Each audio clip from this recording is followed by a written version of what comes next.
Welcome on in, everybody, to another Monday Night Buffoon and Boggins. My name's Tanner Dawson of the Whiskey Sports Podcast and the Sports Buffoons. Joined with me every Monday is Mr. Nick Boggins of the Boggins Show. I thought that 70s porno music that you played was only for a Monday, but then I remember you were playing it the other night when you were coming into the hotel room, so I was getting even more nervous. Let's just say I had that track on repeat some nights, Look, in case you guys didn't know, Mr. Boggins and I actually got to meet each other in person on Thursday at the NFL draft. He stayed up with us and the other buffoons there. It was a blast. It was a fun time. We got the experience in. Quite not what I expected going in, but it was still a thing where you could say you did it and it's done. So what do you think, Nick? Yeah, so I found out, I talked to our buddy NFL Outdated, and remember I was like, hey man, he is super close. So I thought like he paid to get down there. So I was just talking to him. No, he said there was a different path to get down there. There was. And you could get all the way down to the stage. And I guess we were just too drunk and didn't realize that. So we found that out Friday because Mike had a buddy that was down there too. And we're like, man, that's like right there next to the fountains in the stage area. Like, okay, what do we do? And so luckily they left me when I hopped on the show to talk with Scott and them. And so I had to go find them. Well, they were already down there. So I had to call them and figure it out. Like, you take that exit by where we're at the bathrooms behind the Bud Light bar, and it takes you all the way down. You can get in there and everything. And there's food trucks out there.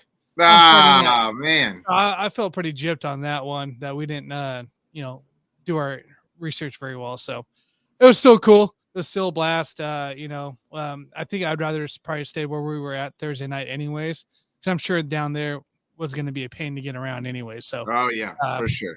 We got to see I got to see Tommy Lee on Friday night play in the middle of the fountains. We got up close to the gate there, so that was pretty cool. For the Motley Crue concert there. Fall Out Boy was good Thursday night, so can't hate on it. But guys, did you know there was other sports going on besides the NFL draft on Thursday, Friday, Saturday? Because there was, and we're gonna bring in two guys here. We're gonna talk about at least one, and I can't wait to hear this Boston guy talk. So we'll get him in. Let's first bring in our every Monday guest here, Mr. Jim Behringer at Jim Behringer on Twitter, guys. What's up, Jim? What's going on, boys? Man, I've been waiting for the show because I can't wait to hear just the craziness that went out here. Let's bring in our guy that Nick is imitating right now, Mr. Scott Cobe, SJ Cobe 1. What's up, Scott? The Celtics just lost to the Sixers. No! Unbelievable. Oh, God, sorry, I was choking harder than the Boston Bruins. I'm retiring. I'd be retiring as a Boston fan. What's up, Abdullah? I don't know if Jim agrees with this, but I knew once they they lost Game 6 that it was. I think it was pretty much over. And then they put Swayman in for Olmark, who was supposedly hurt with an injury. Wasn't good. It was not going to be a good result. So. Look, Boston, the reason Boston lost is not because they didn't play well. It's because too many defensive lapses in their own zone, being too cute with the puck, and turnovers. Stuff we hadn't seen from that team all year came and bit them in the butt. Now, they were dealing with injuries, granted.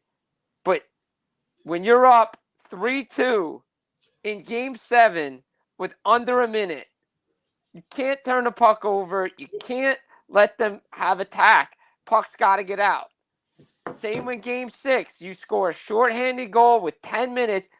The broadcasters are saying this is a back-breaking goal for the Panthers, and you give the lead away. Now, it was a wild third period in Game 6, but still, you got to be able to be smarter with the puck, and it just wasn't meant to be this year. And look,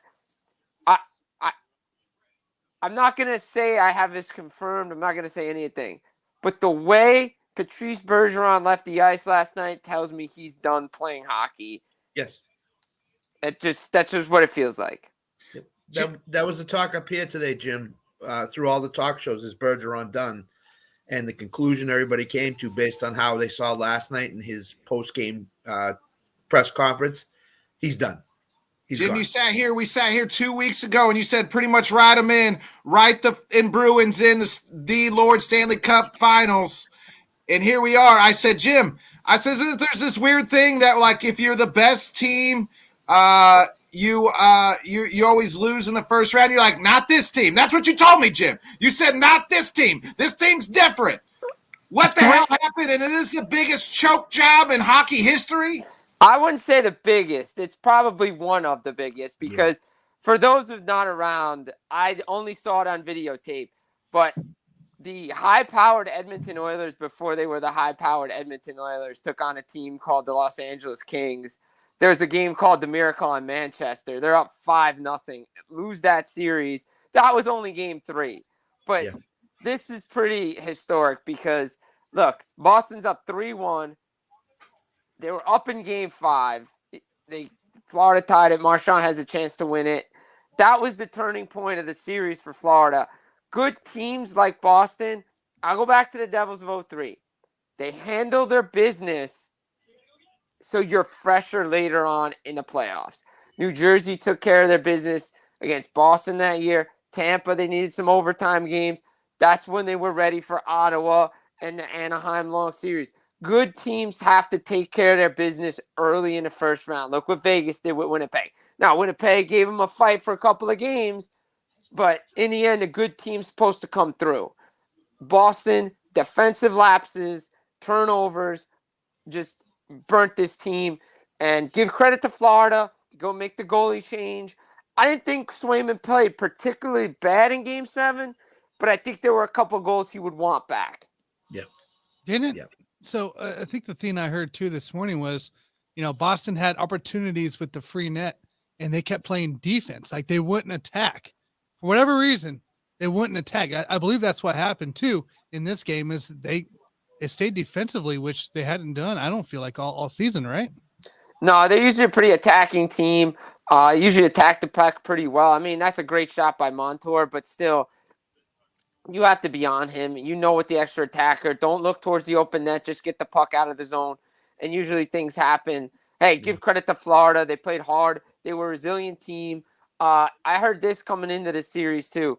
Florida was the only team to split the season series with Boston. So if you look at the games that they've played, Florida won the edge Florida 6-5. But, I mean, look, Florida played well. Bobrovsky did what he had to do.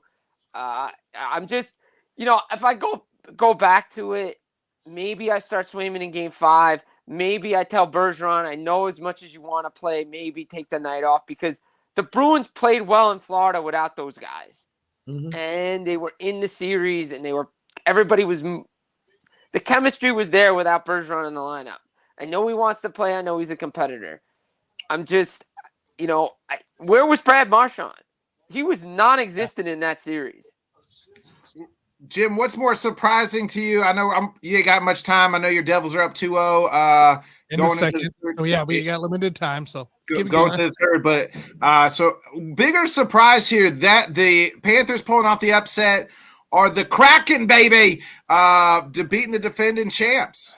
First time ever too, right? Like is there ever playoff series? Yeah, their first playoff win. It was a historic Sunday because you had the President's Trophy team going out. You had this defending Stanley Cup champions going out on the same night. Seattle, give credit to Seattle. Let's be honest here. Mm-hmm. Rolled 4 lines, played physical hockey, wore down the Avalanche. Philip Grubauer stole, I want to say 3 games in that series. Maybe he stole all 4 wins, but he played well against his former team. Colorado, I said it on this show. I've said it multiple places. They had an area to address at the trade deadline. They didn't do it by getting a second-line center. You could clearly see they were missing Gabriel Landeskog, Nazem, whoever you want to put in that position. That will be questioned in the offseason. Why didn't you go make a move to get your depth scoring better? Because Seattle had 15 goals in the series, 15 different goal scorers. You had Colorado with McKinnon and Rantanen. They can only do so much. They only got 5 goals from the other players on the team. Last year, they rolled their depth. It's a completely different team than it was last year. So it's hard to repeat. Seattle scored the goal of every game in that series. Give credit to Dave Haxtell because Seattle last year was atrocious defensively, offensively, and they got it together this year. And here's the thing in the playoffs: if you allow an so-called underdog life and you allow them to gain confidence, it will bite you in the end. And sure enough, with the Bruins and the Avalanche, they gave these teams life, and it bit them in Game 7. They both lost, and they're home now. So. Yeah, I mean, Colorado trailed in all the games that year. I thought going back to Colorado after they won 4-1, I'm like, okay, here we go. But then I forgot the light bulb went off in my head, and I'm like, Seattle and Colorado, two of the better road teams in the league. Yep. So it didn't matter. It doesn't matter. Seattle plays so well on the road. So I'm not shocked by the result. But, Colorado worked so hard to win that division. It might have been better off for them not winning the division just because they played so much to get to that spot and they didn't have a lot left in the tank. Again, dealing with injuries, goaltending wasn't there. But look, Boston, you go back to the drawing board because, it doesn't matter if you don't win the ring. Look, that's right. Look, you talk about like the weekend too. Toronto getting the monkey off their back. 19 years. You win 3 overtime games on the road. That's what propels teams to deep playoff runs. John Tavares, it goes off a stick in the net. So what? The Riley shot in Game 3. Kerfoot deflection. The Toronto Maple Leafs are a different team this year. Grittier, hungrier. They're grinding. Look at the final goal. Matthew Nye's on the wall. They just keep cycling the puck. You would not say that about the Toronto Maple Leafs a couple of years ago. They have changed this team around. Kyle Dubas went all in at the deadline. Ryan O'Reilly, a former Bruin, Nolan Acciari, guys that have been there before, understand it. Luke Shen, and they got goaltending from Ilya Samsonov. That was the difference in Game 6. That was my question. My last question for you, Jim, before we get you out of here and let you watch your game in peace. Is the Lightning dynasty dead now since they've lost to they didn't get out of the first round and lost to the Maple Leafs? Look, I said this, I think we were previewing it. Tampa's played a lot of hockey. They've played 77 playoff games since 2020. Like, that's almost a full regular season's worth of playoff games. That's a lot of mileage on that body. Maroon's been to 4 straight Stanley Cup finals. Corey Perry's been to 3 straight. Like, the body has to recover. This Lightning team was not the same team. No McDonough. Chernak was hurt. Ruda was gone. Palat's in New Jersey. Like, this was a different Lightning team. But when we talk about dynasties, I'm going to steal this from Dave McCarthy on NHL Network Radio. He made up a great point. We can't think about dynasties as they were in the past in the National Hockey League because it's a salary cap era now. This is a modern-day dynasty, what they did. 2 cups, 3 final appearances, the playoff runs since they've been going since 2015 with that group. It's been unbelievable. I think they have maybe another run, but again, it's the salary cap, who's leaving because they don't have a lot of cap space. Hey, we appreciate you, Jim, taking time out. I don't got anything else. I'm going to let you watch your game in peace. Thank you, Jim. Go Devils for you, brother. Absolutely. Appreciate it, guys. Of course, always for you on a Monday. Always appreciate you guys. Go follow Jim Behringer at Jim Behringer on Twitter. You'll find him there probably with the recap of this game coming up. So, Abdullah, I just want to Abdullah said we're cute. Well, Abdullah, we're all married here, so sorry about your bad luck. I mean, Scott, Boston loses last night. The Celtics lose tonight. I mean, is everybody in Boston on suicide watch right now? Like, do we all need to? Do you guys? Yeah, you should have seen after the game. There were people just standing there looking around, like, "What the hell happened tonight?" It just was a really bad weekend, for the Bruins and Celtics. I mean, the Bruins, I could see this coming. As soon as Florida get up 1-0 in the game, I said they're in trouble. They're going to lose. And tonight, they Celtics allowed Philly just to hang around. And James Harden had 45 points tonight. I mean, he came to play. So this Embiid, they may push him back for Game 2 now. You might not see him in Game 2 because of the win tonight for them. So from our In the Hoop too on Saturday or Sunday, we did it this time. You know, you talked about this game too on a betting aspect, and I think I believe you did pick Philly to at least cover and points because it was like plus 10, plus 9. Yeah, plus 11. I took Philly plus 10 today. Yeah. And you just looked at Philly without Embiid and you said, okay, they're going to play defense. Yep. The guys are going to have to shoot the ball, and Harden's going to have to come and play. Well, Harden came and play. There was no defense, but the Celtics just allowed Philly to get in the paint time and time again and allowed them to score. And that's a problem if you're supposed top 5 defense in the NBA. You're just allowing Philadelphia, who's undermanned tonight, to get into the paint and score the ball. So you mentioned sitting at beat at game 2. If I'm the Heat, I'm sitting Jimmy game 2. We snuck in, got game 1, and took care of business. No need to sit him, to play him game 2. Nope. I'm sitting Jimmy. Jimmy will probably want to punch Spoelstra in the face and say he's playing, but you got to protect him here, I feel like, and let him sit game 2, let him get that ankle right, and you try to win game 3. Yeah, he was limping pretty bad in the fourth quarter. You could see it clearly. So, to me, you've gotten your game in New York. Sit him down. You got other guys who are going to have to step up, namely Bam Adebayo and Lowry. And you just take your chances. I mean, look what Philly did tonight without Embiid. They won a game. So who's to say Miami doesn't go into New York, I think it's tomorrow night, and win that game too. So, at worst, they're going back home 1-1. And then they got arrested Butler. And there's talk today that Jalen Brunson is questionable for tomorrow night's game too. I don't know what happened to him, but he's questionable. That's what I thought I heard. I can't say 100%. I'll work on but the I heard that Brunson was questionable for tomorrow night's game. And if there's no Randall and there's no Brunson, then there's no way I play Butler tomorrow night because Miami could beat them without those 2 guys. Yeah, if they don't got Brunson or Randall, I would, that's just a, bunch of reserves playing a bunch of reserves in that game. And the Heat can do it, man. I told you I like the Heat in that series on my show on Wednesday. I said, hey, I like the Heat. You and Johnny were both picking the Knicks, East Coast bias, but I'm riding with the dog, Jimmy. That Heat team. And there's something he says there's no such thing as playoff Jimmy, but by God, we all know there's a such thing as playoff Jimmy. Playoff Jimmy. Randall is still questionable with the sprained left ankle, and Brunson has a sore right ankle going into game 2. So I did hear right. So, if Brunson's limited, I mean, I don't play Butler at all. I just say, look, Jimmy, I know you want to play, but you know what? For the better of this series and the better of the team, you got to sit tonight. And you go and you take your chances. So, yeah, because you don't have to play again until Saturday. Right. So, yeah, right. Like that's a almost 6-day rest there. 6 days. Yeah, I might as well do that.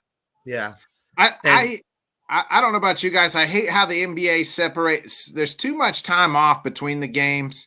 That I feel like you need to play every other day or every day, like 2 games at home back to back, and then day break, and then 2. You know what I mean? Like that's just these playoffs go for 2 months. I feel like because of the schedule. It's stupid the way they do it. I don't ever understand that. Who comes up with this scheduling? In this TV. I don't know. Well, they spread it out, and then they get to game 5, and they say, okay, you guys are playing every other day. That's basically what they did in the Golden State Sacramento series. Yeah, they spread it out a little bit, and then once they get to game 5, they said, "Okay, it's every other day now until the series is over."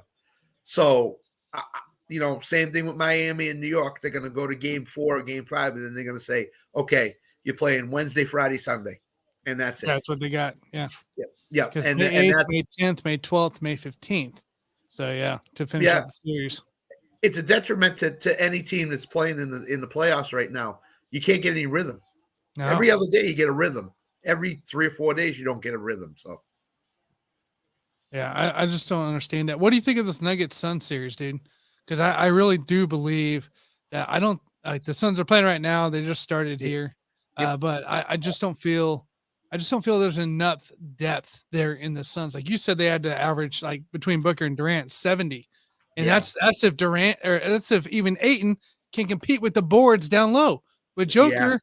Down there. So I just don't feel like there's enough there for Phoenix. Like, sure, you got 2 superpowers right there on your team, but what else do you got? You don't really got a lot much else. Well, I was telling Scott before we went on air, I said I was dumb. I said I got too hyped up in the media and the stars and let that stray from my basketball knowledge. I said the Nuggets are a deeper, better team. And that's what you got to have in these long playoffs, especially if it goes long. I mean, how much is Durant going to be able to play? How much is Booker? How much is Chris Paul good? Like Durant and Chris Paul especially, they're injury prone, right? They're guys who've been banged up a time or two. Like, if one of them two go down, it's over. And you can light it up for the Nuggets. And I think Jokic, I said this before, a lot of pressure is to be on Jokic he has to at least make the Western Conference Finals. And here's another thing I found out today. This is the first time in NBA history every seed is represented in the second round. We have an 8 seed, we have a 7 seed, we have a 6 seed, we have a 5 seed, a 4, 3, 2, and a 1. That's kind of crazy there. The one thing about the Nuggets that I can't understand is Murray is underestimated. He never gets talked about, and he just goes out and puts numbers up. So to me, that Denver has the depth advantage. They have I wouldn't say they have experience advantage, but they have a guy in Murray that never gets talked about, just goes out and puts 30 up time and time again in the playoffs. And the Nuggets, who we all were underestimating going in the playoffs, might be the team that comes out of the West this year. It just might happen. But I could see a Denver Golden State Western Conference final. Right. We got a couple comments here. The Real Fresh channel coming in. I'd be down with What up, Fresh? Miami Knicks with the No D series. Yep. I'm sure you'd be down with that. We got Mr. Rob Logan of Logan Sports. Sixers, baby. He's all about it. I love it. And then Alan, he just woke up and saw that Harden had 45. Look, man, no Embiid. That's all it takes sometimes. Hey, I mean, how Alan, have you never watched basketball? One thing James Harden, for all his things, is the man can score. You can say what you want about James Harden. Has he been coming to shape at times? He's been motivated at times, but the one thing the dude can do is put the ball in the hole, and that's the name of the game. He sat back and watched Steph Curry last night. I mean, Steph Curry put an all-time performance on yesterday in Game 7, putting up 50. And we've seen Jimmy put up, 50 and a 45 back-to-back. So he's like, oh, y'all forgot. I still am that dude that can score at times, and I can go get us 45 and lead a team without their best player and steal a game there in Boston. So real quick here, we just talked about schedules of the playoffs and how there's such a long gap here. This Sixers Boston series has Monday today. Then they play again Wednesday. Then they got Friday, Sunday, the 9th, which would be a Tuesday, the 11th, which is 2 days, 3 days after that. And then you got the 14th. Like, you're pretty close in between games where both of these teams, whoever comes out of this, could have great momentum going into those conference finals there. And you want to know how Harden did it? 17 of 30 from the field, 7 of 14 from three-point land. That's how he scored 45. And those shots were contested too. They weren't easy shots in all of them. So Harden, as long as Embiid's out, Harden's going to get between 25 and 35 shots a night for them. So, oh yeah, definitely. It's pretty crazy there. And Philly's also tired of hearing the Celtics have their number. They're just tired of it. So they're going to try to do something in this series to rectify that situation. We're tired of hearing fire the coach, fire the coach. It's game in, game year in, or year in, year out on that stuff. So yeah. Anything else, Nick, for the NBA world? No, that's it, man. We covered it. Smashed it, man. All right, let's bring the guy in. We got to talk some baseball, guys. Did you know baseball was going on too during the NFL draft? Because I kind of lost sight there. Really? I think so. I think so. Let's bring the guy in who will probably know more than us, at least me. So, Jonathan Grishman. Jonathan, what's up, dude? Hey, how's it going, fellas? Hey, how was the weekend, man? Jonathan is the future first baseman of the Athletic A's, the Oakland Athletics, future Las Vegas Athletics. He may not make it to Vegas because by that time they'll put some money towards the team. But, he could at least go out and win them. They only won 5 games, the worst start in baseball. So, hey, Jonathan, hey, man, I got your back, man. I'll get on the horn to Billy Bean myself, and we'll get you a damn job. Hey, I'm down. I'm down. I'm in good shape right now. So I mean, I can go. I can still play first base and have a good glove over there and hit a little bit. You I'm can't be down. any Hey, worse. That's the pitch, right? It can't be any worse. hey, it's all uphill. It's all uphill from here. So I can. Hey, why not? I can probably do it. Listen, the I'm, Oakland A's I, won yesterday. Why are we beating on them? They beat the Reds yesterday. Come on. I can handle being a stopgap first baseman for the rest of the season or for next year too. I can handle that one more time. There you go. Hey, don't forget to pitch the money to the Buffoon and Bodkins when you make it, baby. What money? A's don't pay their players money. If Jonathan signs with the A's, he'll get a contract of $250 a game. There you go. A's. That's what it is. Take what you can get, I guess, right? At this point. And that would make me top 7 on the team. Right. Yes. At least at this point. All right. Jonathan, how was the weekend, by the way? Weekend was good. We had we played a 1-day tournament this weekend with my girls, my younger 14U, and they actually got to the championship game for the second consecutive tournament. Just fell a little short. Played a team that's a little bit older than what we were, a little bit more experienced than what we were, but it's a good opportunity, good experience to face them. Win or lose, you got to the big game, got to the championship. I'm extremely proud and very and happy what they were able to do. They battled too. They had to make a comeback in the semis. We threw actually our 12U pitcher. We threw someone who's 2 years younger than everybody, and we threw her just say, hey, let's see what you can do. Threw her in a semifinal game, and that girl she went lights out for us and gave us a chance to win a game, and we did. So a lot of positives I take from this weekend with that group, and the adversity they faced throughout this season. With some players leaving and going to other teams and other organizations, the core group stuck around right now, and they're getting the benefit of everything and of the success. So I'm very proud and very happy what they've been able to accomplish, not just this weekend, but this last month and everything. So, but it was a good weekend. Got a little hardware for the weekend. Away. Nice. Away. Hey, that's good though. That's great progress. Hearing, somebody 2 years younger going out there and taking a chance, just having that confidence to do that too at that age is huge. So that's awesome to hear. And that's the point. That's, again, as I say to you guys all the time, it's teaching and developing. And if we can get someone who's a little bit younger to gain experience playing up, because that's what we want. I tell parents, I tell the girls as well. We're not trying to stack teams. I don't want to stack teams. I want stacked players that I can move up when they're ready to do so. This is your opportunity. Show me that you can handle something like this, because you may get bumped up here pretty soon. So, I mean, she did. That girl stepped up, and it was lights out, and I mean, was ice water in her veins when it mattered most. That's amazing. Awesome. Well, hey, let's talk some baseball. Let's talk some Major League here. What's going to happen this past week here? I saw that in your own little conference there in L East, the Dolphins, not the Dolphins. That's Johnny's team. The Marlins. Marlins. The other Miami team that likes to lose. I ain't taking drink too much this weekend, Jonathan. I'm trying to get it out for a minute. All right. The Marlins snuck up there to tie second place with the Mets. And the Phillies seem to actually 7-3 the last 10, kind of coming alive a little bit. What's going on in that division, Jonathan?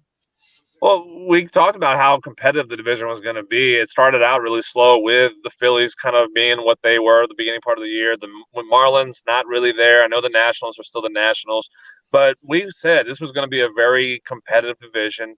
Braves and Nets being at the top. Phillies, they're still talented. That's the thing about it, is we know they're very talented. They have underperformed in the first month of the season. But as much talent as they have, that's not a trend that's going to continue. So, the two teams in the top, they, at least in the Braves and Mets wise, they need to separate themselves from the Phillies as much as possible right now, because we know, and we see it last year too, when they get hot, they're dangerous.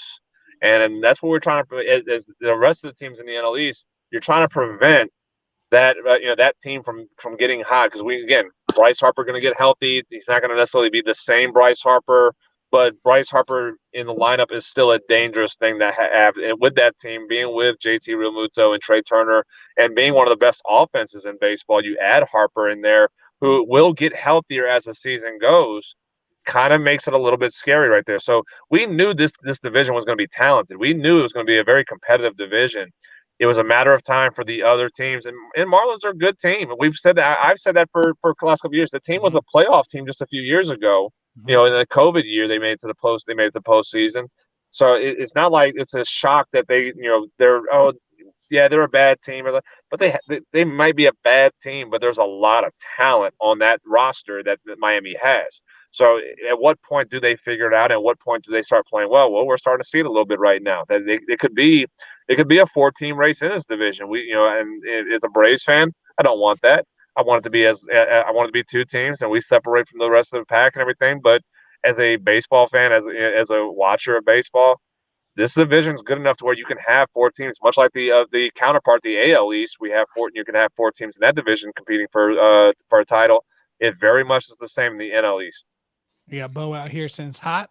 I'm just waiting for the Mariners to get warm.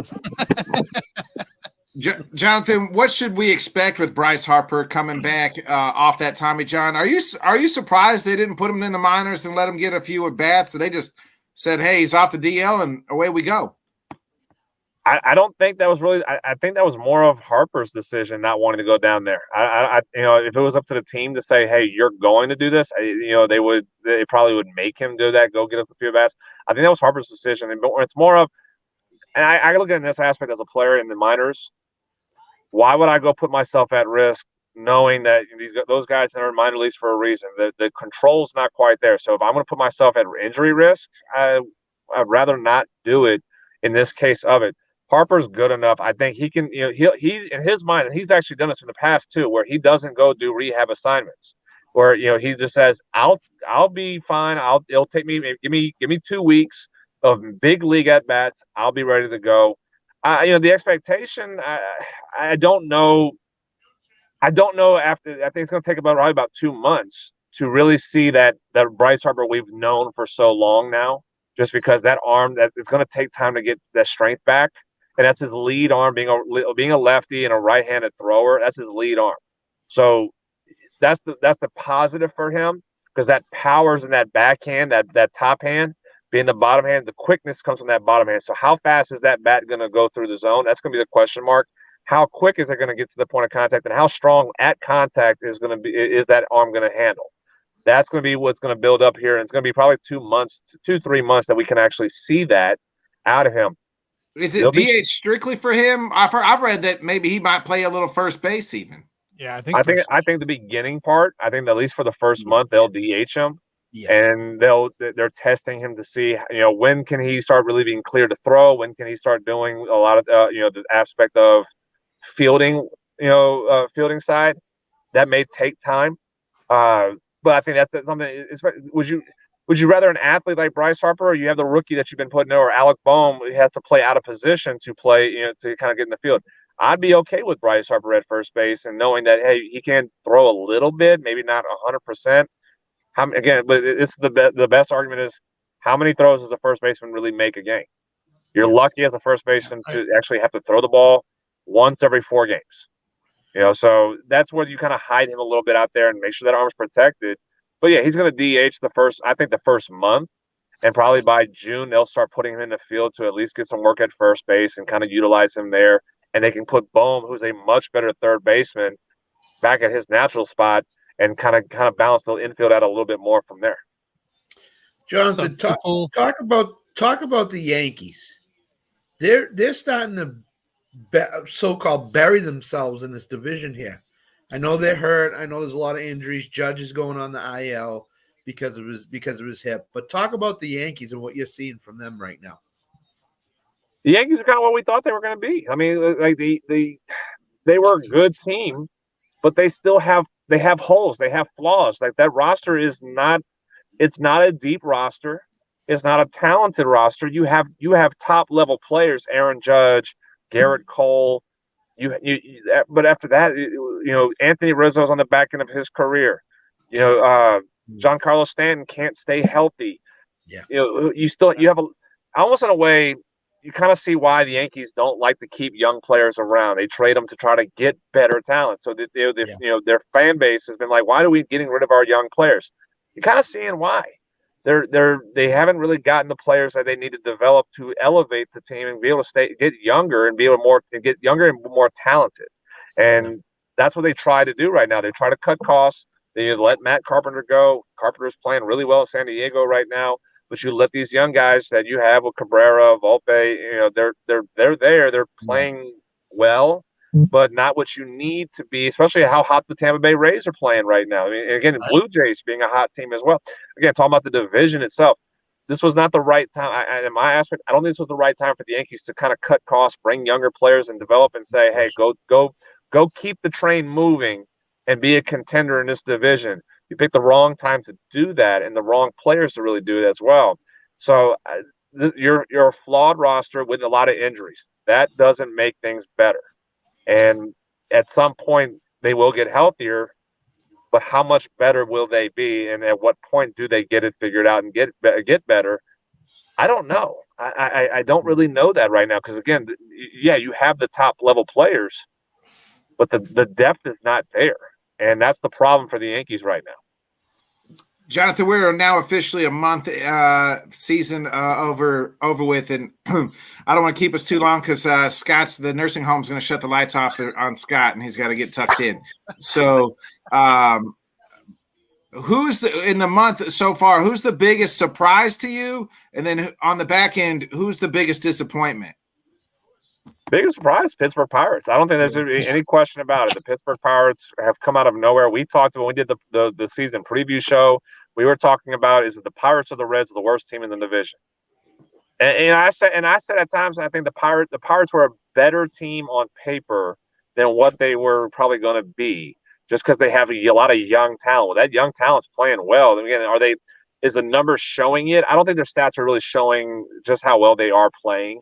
And that's kind of the aspect of why analytics is a factor in today's game, because there's so much more that's being looked at than the basic stats. And that's why they're winning games. That's why they're playing well. But that's the biggest surprise. I mean, nobody expected the Pittsburgh Pirates to be what they are doing right now in the first month of the season, being a first place team in the division, contending with the Brewers, and absolutely just and leading out with their as kind of commented without O'Neal Cruz, who I know O'Neal Cruz was a good player. He was a young good player.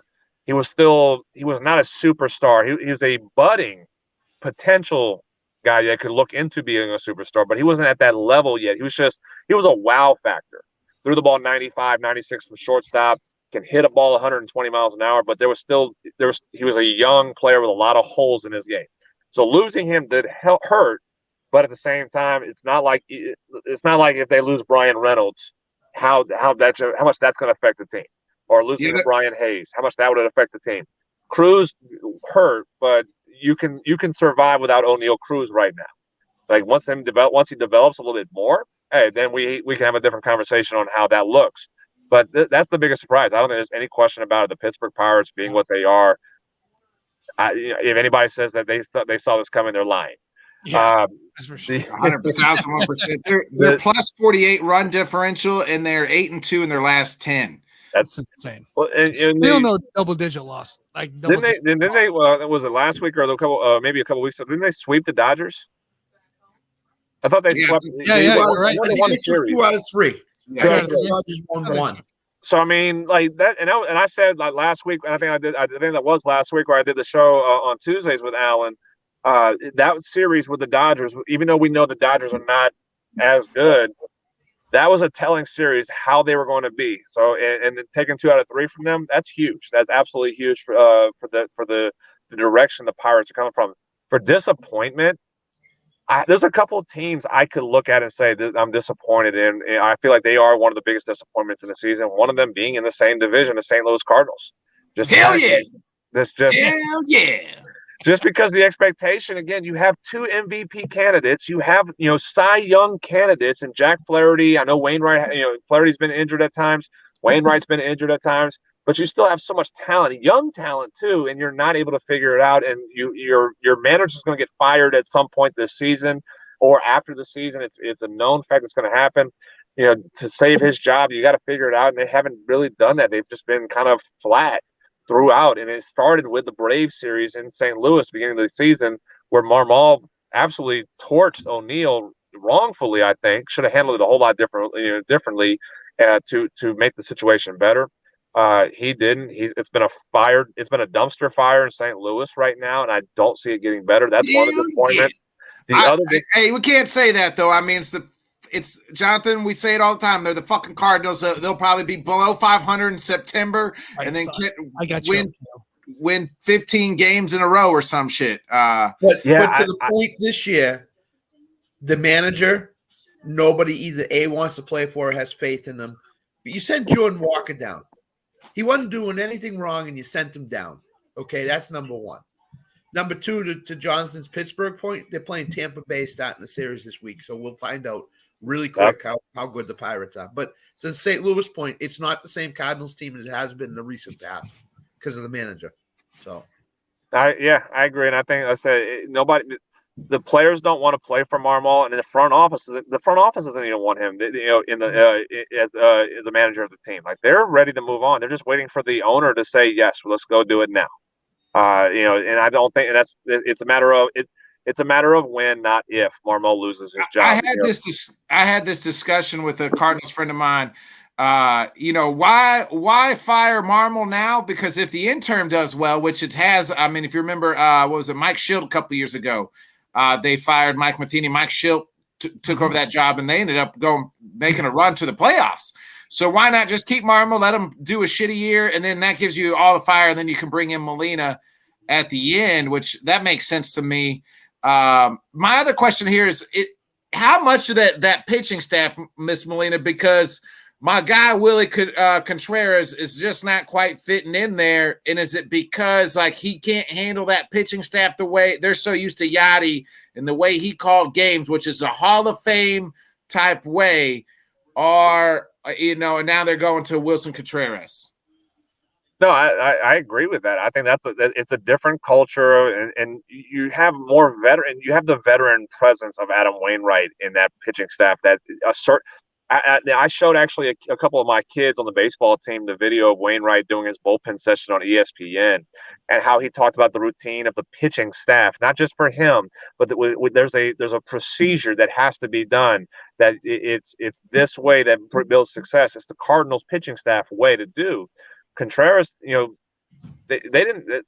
don't have the success in Chicago the last couple of years, or they didn't have the pitching that actually had that carried the weight that the staff at the Cardinals have with Wainwright, Hall of Fame pitcher, who's learned from Chris Carpenter, potentially Hall of Fame pitcher down the road, maybe Jack Flaherty, who's a young all-star pitcher. Like you have Miles Mikolas, all-star pitcher, Cy Young candidates up and down the staff. They didn't have that in Chicago. Contreras ran the show.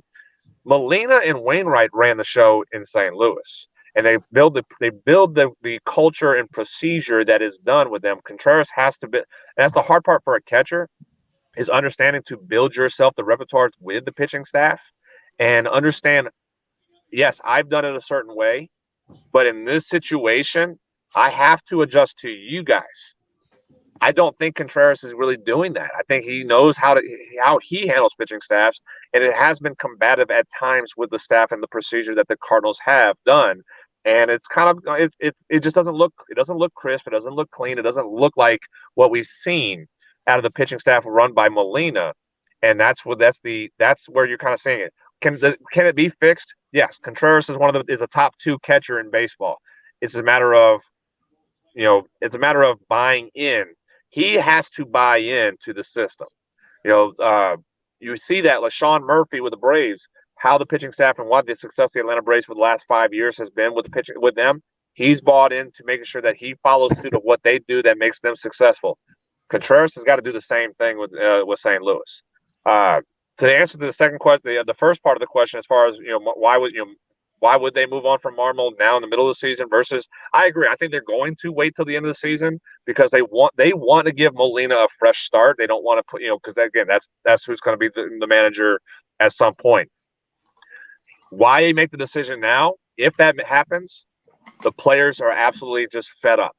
And they go to the GM, they go to the owner, says, we're done. That's happened before. I mean, Girardi got fired last year in Philadelphia because the players just had enough. They had enough of of how he runs the ship. It's a sinking ship. save us by doing the right thing and fire him so we can turn the page and move on and get ready for either the rest of the season or for next season. If the players just say, we're done, we're fed up with this, not getting better, fix the sinking ship, they can make that decision now and cut ties with Marmol. Can we, Nick, can you show your bank statements from the offseason? Make sure you didn't have an undercover guy, Contreras, go into the Cardinals organization. Because I really want to see that. And so, or never mind. Yeah, that's all I'm going to leave it at. I'm just going to leave it at that.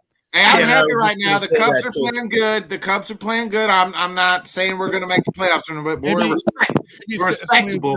More importantly, the Cardinals stink and the White Sox stink, so it doesn't even matter if we stink right now. I mean, my other theory is that they got the wrong Contreras brothers, so they meant to go after the Braves guy instead of the Milwaukee guy. So.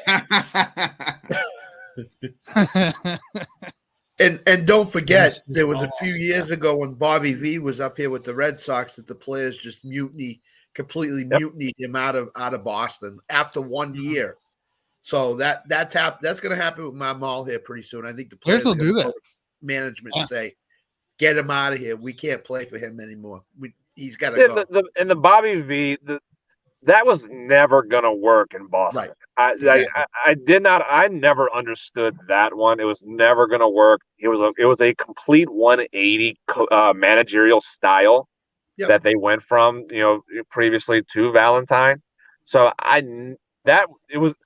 that was a dumpster fire the moment he got hired. Exactly. And like I said, the players just they never bought into Valentine, and it was just like, hey, nope.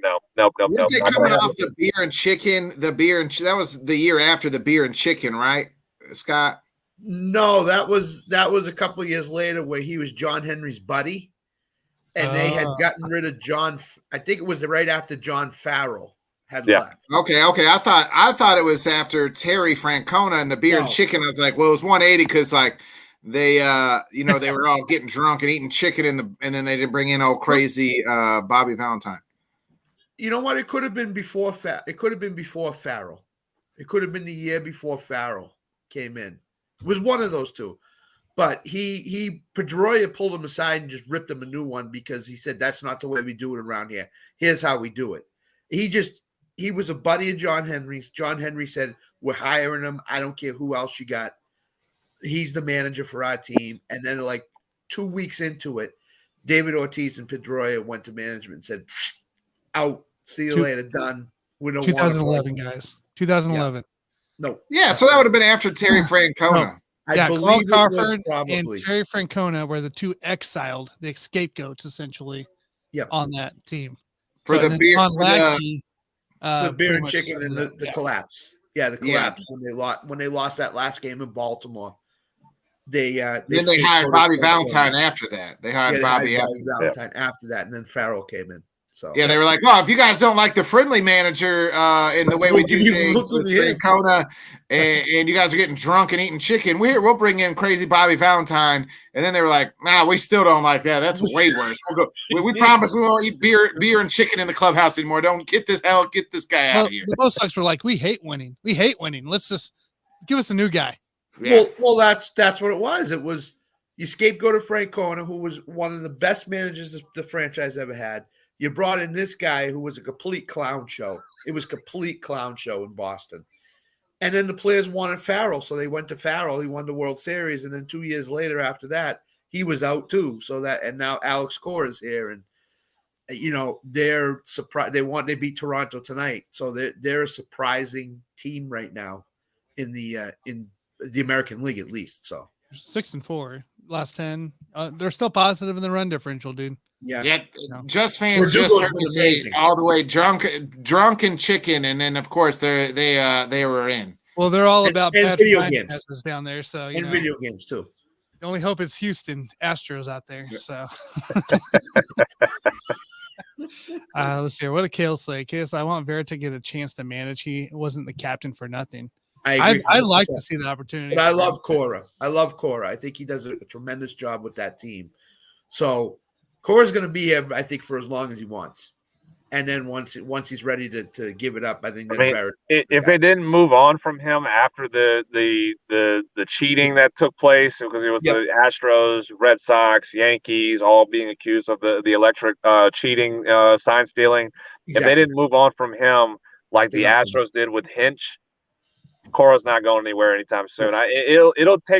It may take a couple, like 2 or 3, probably 3 seasons of losing and being, let's just say, 4th place in the division and being under 500, probably 3 seasons of consistency of that, then they're probably going to start looking to start moving on. But right now, if they didn't move on from him after that scandal, no, it ain't happening anytime. And he's got him playing really good baseball right now, and Alex Verdugo is flourishing under him. So they're not a bad.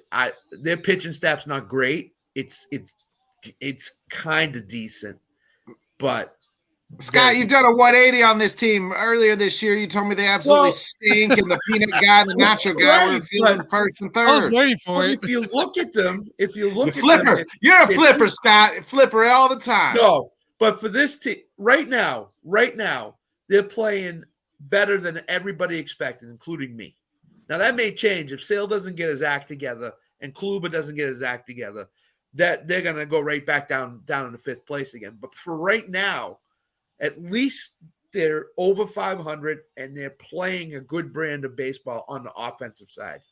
So, well, you got at least 10 days, Scott, because Aaron Judge is on the IL for 10 days starting today. So you got 10 days to maybe get a few more wins and, keep that level above the Yankees at least for a little bit. Hey, I put it better than them finish 4th or 5th. I expect them to finish 4th or 5th in that division. Once the weather gets here and it starts heating up, that division's just going to take off. Yeah. So before we round up here for the show, let's. I got a question for each of you guys. I want to know your team, and I want to know which former player that you would love to see become a manager of your team at some point. Jonathan, we'll start with you, dude. Well, Atlanta Braves, my team. I was, for it. Chipper Jones, which he's got in the coaching, he's doing hitting consultant, not official hitting coach position in the Braves, but he has been getting his feet wet in the coaching side. He has hinted in the past that a managerial job could be in his future. It's a matter of when. I think it's potential when Brian Snitker retires, being he's a little bit on the older side as a manager. That could be the future manager of the Atlanta Braves, Chipper Jones.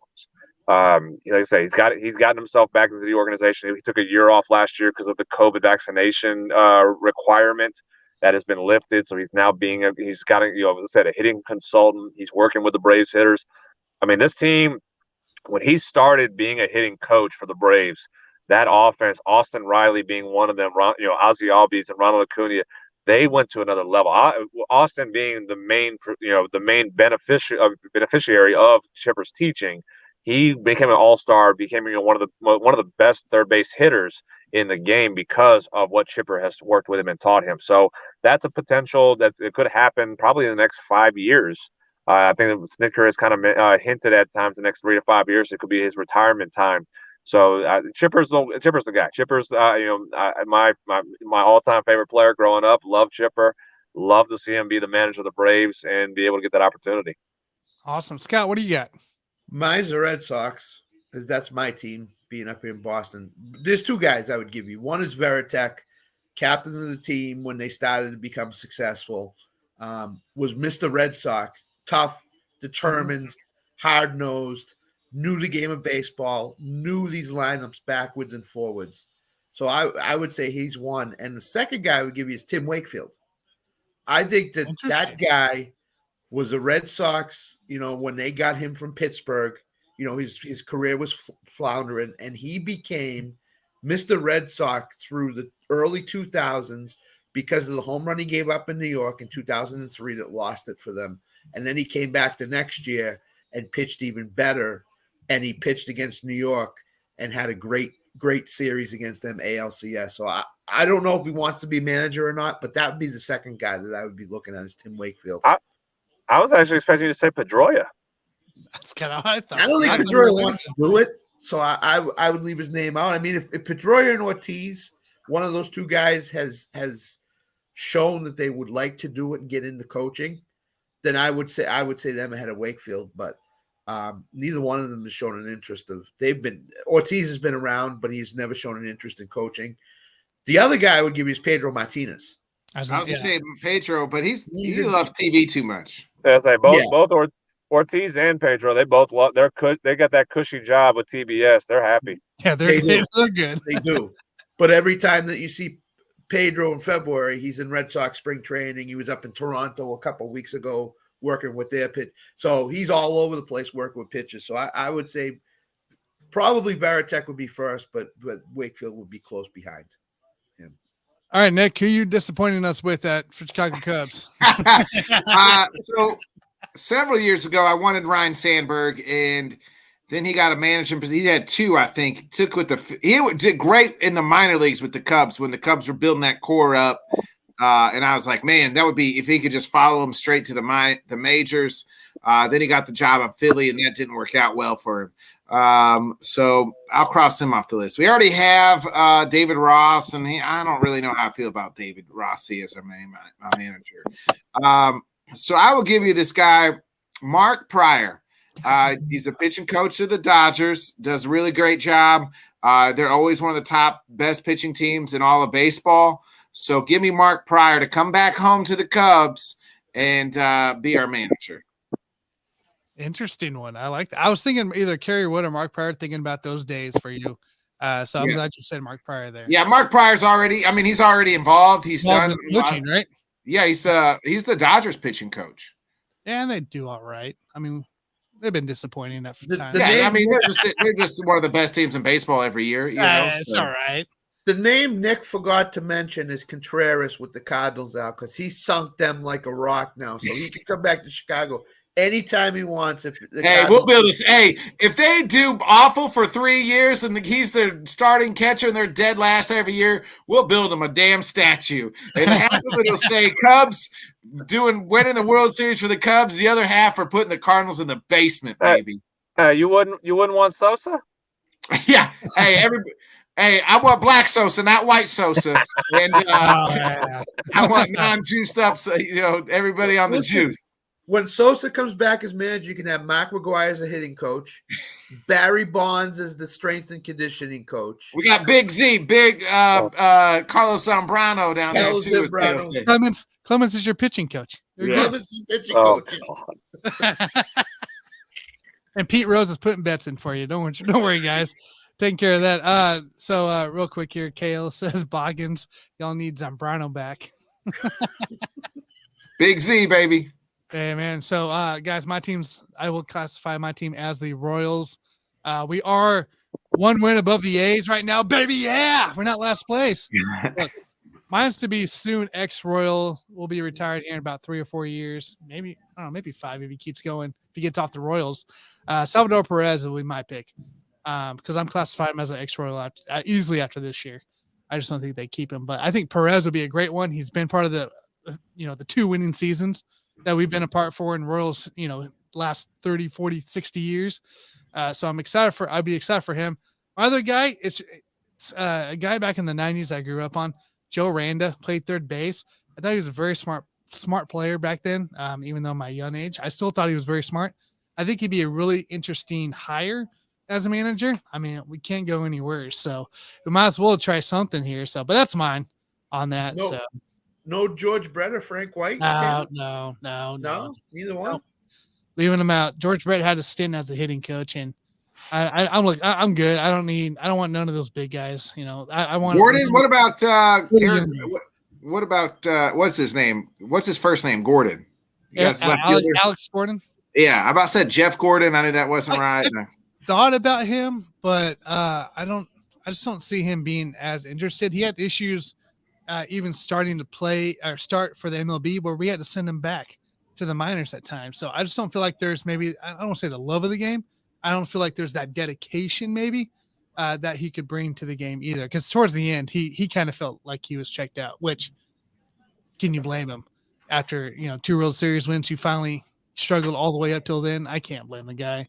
I did see a stat here, just made me think of the Royals because Zach Greinke That'd be a cool one. Zach too. Greinke has struck out 22% of the MLB managers. I know, how crazy is that? Like, he owns managers at this point in his career. It's stupid. It's stupid. So, by the way, fun fact, guys, before I let you go, my brother is in Denver for the series right now, and he says at the hot dog place in Denver, these are the types of hot dogs they have: rattlesnake, rabbit, rattlesnake and rabbit, wild boar, ostrich, jackalope, and elk. Ooh, sounds good. Well, all those we could try, yeah. Can you guess which one he ordered? I'm gonna guess the ostrich. Rattlesnake. I'd say elk. He did the rattlesnake. So Oh. we'll find out. He said he's waiting on it now, and I'm curious. That'd be my go-to eat. I needed those hot dogs at 3 a.m. when we were starving in Kansas City. The draft. Waiting on a damn pizza. That ended up just one box eating. Oh man, Jonathan, what you got coming up this weekend, man? Oh, a lot of action this weekend. We got four teams playing, 3 softball. One my baseball team's playing this weekend as well. They get to travel a little bit outside of Dallas-Fort Worth. The 3 softball teams are inside Dallas-Fort Worth. I have yet to figure out what my schedule is going to be, who I'm going to be, or where I'm going to be at yet, or maybe I may make an appearance at all 4. I haven't figured that one out yet. This is usually when I have all these teams playing during the season right now, at least for another 3 more weeks. I make an appearance at as many of those games as possible, just to be there and support those teams and those athletes. And then also, I actually have my high school girls.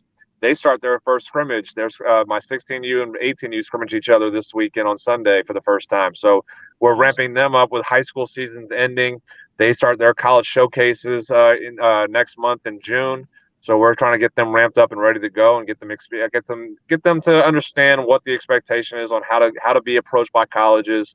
My girls who are my 16U team, they're freshmen and sophomores. So educating them on how to handle this and what to expect and what they need to be able to do to be prepared. That's what we're going over these next few weeks, and as we get into the season for them in the summer. So a lot of traveling for me, a lot of driving. Again, my truck, thank God bless Ford. They make really good trucks to where I can do all this. But I mean, Not to try to get us that sponsorship for Ford, baby. There you go. Trying to help you guys out. I don't have all of us out on it. Maybe we all get new trucks at some point. There we go. But no, I'm gonna be, like I said, I'm gonna be all over the place. I haven't figured out how I'm gonna do it, or when I'm gonna be able to do what I'm doing. But yeah, it's gonna be a lot of fun. I'm gonna try to get as much rest going in the week as I can. Maybe a round of golf at some point too. I may need to do that. But yeah, all my 10U, 12U, my older 14U, my baseball team in action with my high school girls playing scrimmages on Sunday as well. Hopefully some more hardware coming our way too this weekend. Oh, that'd be cool. Hey, man, best of luck this weekend. Of course, I can't wait to hear the recap on Monday next week. So appreciate Jonathan hopping on, dude.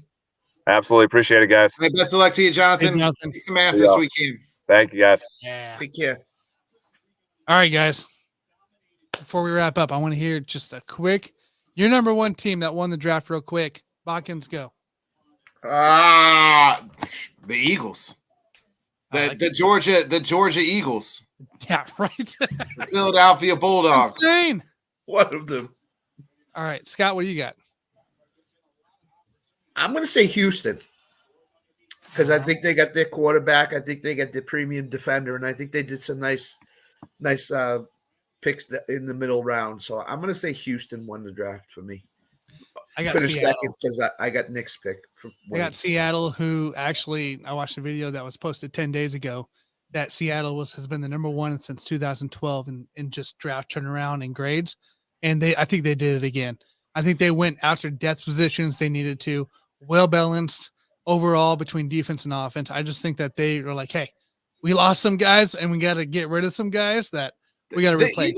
The Eagles may have got the best defensive player at number 10 or at number 9. Oh yeah, easily. They did. And then they got Nolan Smith, and then they went out and got the corner from Georgia, and then they said, hell, we'll take even old Georgia Bulldogs and trade for Swift. Yeah, and get Swift at it. I mean, what else do you need? I mean, I'm surprised they didn't draft Stetson Bennett. You know what I mean? Like, I was waiting for it, to be honest with you. I mean, where is the weakness in the Eagles going into this year? Where is it? I still think it's the defensive area. There's gonna be young and a little bit of experience. We're going to have to see exactly what happens. I still think Corner, maybe secondary. I was going to think the linebackers and D line still. I think there's a lot, not a lot to be desired, but I think there's still some question marks of what they do on that line and how it affects. So I just think that defensive side of the ball is still a question mark at this point. So, Bodkins, what you got coming up, dude? So Thursday we'll have the Bodkins show, and it'll be me and Johnny, and we're working on a guest. I got to work on a guest, and we'll talk a little NBA, little UFC, little power rankings in baseball. So, yeah. Can we have a moment of silence for the morning that Packers signing Sean Clifford to back up Jordan Love? Yeah. Well, I mean, I didn't even get on the rant about what the fuck Goody did today and said today. So, Jesus, he's lost total control of that organization. Oh yeah, total control. What is he doing? I hate everything about that man. I mean, why is he the way that he is what I want to ask him. Like, we might as well allude to it in case you haven't missed it. In case you missed it, Goody come out today and said, we don't know if we're going to pick up the 5th-year option on Jordan Love. What the fuck you mean you don't fucking know? What do you mean you don't know? The whole point of trading Aaron freaking Rodgers, a Hall of Fame quarterback, is because you, Guti, believed in Jordan Love. You believed in him. Not me, not Matt LaFleur, not the players in the field. You believed him. And then you're going to come out and say, it's a lot of money for a guy who's never played before. Wait a minute. What did you think was going to happen? Did you just forget, oh, shit, this guy, we got a 5th-year option?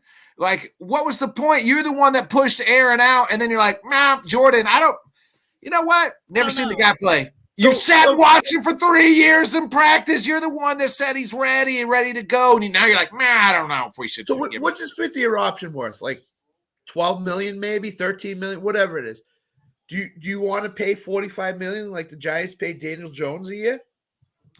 I'd rather pay $13 million for this guy. Yeah, I would pick up his 5th-year option and see what the fuck happens. But the head coach said $7 million that we're working on the 5th-year option with Jordan Love. LaFleur said we're working on it. Goody said that's we don't know if we are. We don't know if we're going to pick it up. So yeah, 20.27. Yes, option. It got to be the dumbest. Like, I don't care. Somebody asked me about the draft. I thought he did decent job in the draft, but after he fixed himself. So yeah, Jesus, that you can't come out 2 years without a quarterback. You can't. You got to be all chips in on Jordan Love. Say it, believe it. Until we see it. You know what I mean? Right. Can't come out and say, I don't know. Dale says, I wish I could see things from his perspective, but I can't get my head that far up my ass. Exactly, Kale. Exactly. You got it right, dude.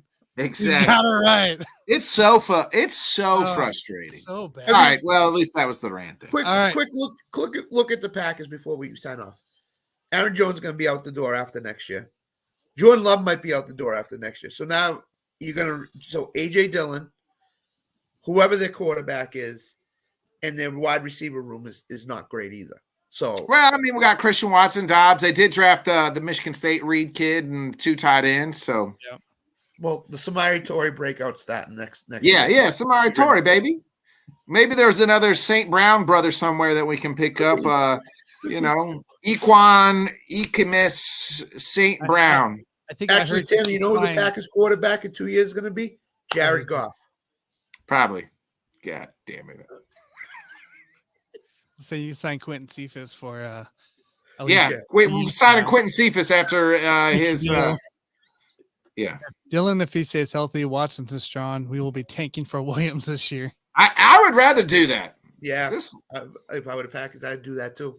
They're gonna be on a sale. They'll be selling everything come trade. Maybe that's why he's saying he doesn't know whether he's picking up the 5th-year option. Because he's already got it in plans, he's tanking it. Hey, maybe this was if somehow we got Caleb Williams and that was his plan all along, then God damn it, Goody kids, at that point in time, right, can see the future, but I don't think that's what's idiot. Yeah, Nick will have a picture next to Reggie White's jersey of Gutekunst. Scott, man, what you get? You got anything coming up this week? Baseball show tomorrow with Alan and Jonathan. Dan Karubier is in Norway right now, so he will not be part of it. Ooh, nice. Yeah. Wednesday morning, the Wednesday morning newsletter with me and Alan. And then in the hoop this weekend with Tanner and JG. That's right. So there'll be more news coming out. No B-rated Scott Cope show. There will be. We just don't know who the guest is. We might okay. just go me and Johnny this week because shout out to Dan Harris. I'd like to get Dan Harris some rest and not have to worry about getting a guest for me. If you need a guest, let me know. Yeah, all right. Let me know too. I might have. No Packers talk. I can't do it on Tuesday. I can't go on Tuesday, but any other day I can. Get into the Scott. I can fit the B-rated Scott Cope show, and I know you need the ratings boost. Okay. I got two guys too, so just let me know. Guys, we'll have the Buffoon Show Wednesday in the hoop this weekend, like Scott said, on the Buffoons as well. But for my Whiskey Sports podcast, I'm gonna do a show. I think I'm just gonna do a solo show this week. I don't know what I'm gonna talk about fully yet. It'll probably be something about the draft, just my recap, my experience. And I'm also working on a big recap video from all the pictures, the videos. Nick, if you have anything, videos and pictures and stuff that you saw, send it my way, dude. Yeah, I'll send it to you. Put that in there. So we're gonna get some big draft video going to play as well. So I'll be working on that, throughout this week. But it probably won't release till sometime next week. So I'll be doing that. But I do got some content jumping out on Whiskey Sports Podcast. And then I believe we will be doing the collab show on Sunday. It might be us and Johnny and Mr. Ryan Larson. But we will be doing something Sunday, guys. So keep an eye on Let's Talk Sports. Hit the subscribe button. Hit the bell. If you're on Spotify, if you listen on Spotify, because this is out on Spotify the day after this drops on Monday night, guys. We are live Monday night. It drops on Spotify Tuesday morning. Hit that follow button because we'll have more content coming your way. Ladies and gentlemen, I appreciate Alan, Kale. Man, I'm going to have to go down the way here. Alan, Kale, Just Fans. Always appreciate you. Rob Logan, Twofull, Bo at Football Talk.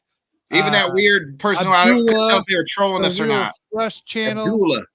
Yeah, hey, I appreciate everybody commenting in. Everybody have a fabulous week. We'll be talking to you all next Monday.